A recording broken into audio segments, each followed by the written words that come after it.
সোহরাওয়ার্দী উদ্যানে 144 ধারা জারি নাই, অর্থাৎ এখানে যে কেউ যেতে পারে, শুধু একজন না। আমরা যদি দেখি যে আমাদের যে সাংবিধানিক অধিকার 36 নং অনুচ্ছেদ অনুযায়ী চলাফেরার যে অধিকার, আমরা যে কোনো জায়গায় বিচরণ করতে পারবো, যে কোনো জায়গায় আমরা বসস্থান করতে পারবো, সেই যে অধিকার, সেই জায়গায় সেটির একটি আমাদের সেই অধিকারটাকে হরণ করা হচ্ছে।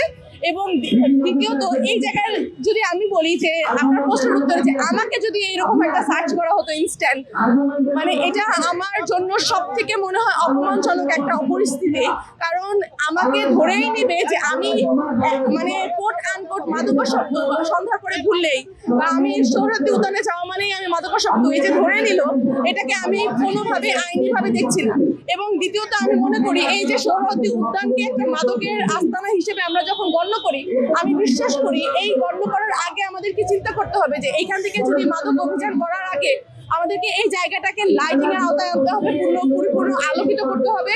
এবং বইমেলা যখন চলে তখন যখন পুরো জায়গাটা খুব সুন্দরভাবে পরিষ্কার পরিচ্ছন্ন থাকে, তখন কিন্তু কেউ বলে না সন্ধ্যা 8টার দিকে গেলে যে ওইখানে কেউ মাদকাসক্ত।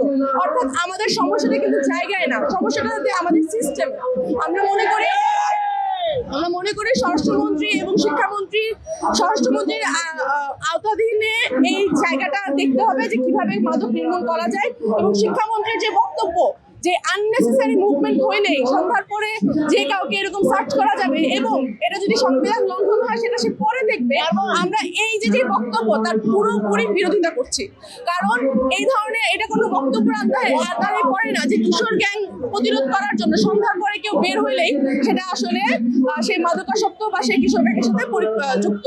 তো আমি এটা আসলে কোনোভাবেই মানে আমার অধিকার হরণ করে এটাই মনে করছি। ধন্যবাদ। এই প্রশ্নটা আমাকে এখন পর্যন্ত কেউ করেনি। সবচেয়ে সুন্দর প্রশ্ন করছেন যে সোহরাওয়ার্দী উদ্যানে 144 ধারা জারি নাই, অর্থাৎ এখানে যে কেউ যেতে পারে, শুধু একজন না, 10 জন না, এখানে 100 জন যদি একসাথে মুভ করে সেটাও আইনিভাবে কখনোই আমরা অপরাধের আওতায় আনতে পারবো না।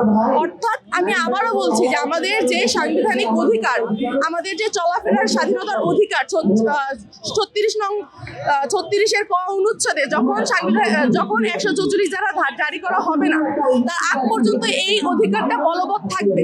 অর্থাৎ গতকালকে যে ঘটনাটা ঘটেছে সোহরাওয়ার্দী উদ্যানে, সেটা পুরোপুরি আইনের পরিপন্থী এবং এটি পুলিশ যে ঘটনাটি ঘটিয়েছে এটা আসলে এক ধরনের ফৌজদারি অপরাধ। দেশে দেশে সবার সাথে দ্য নিউজ।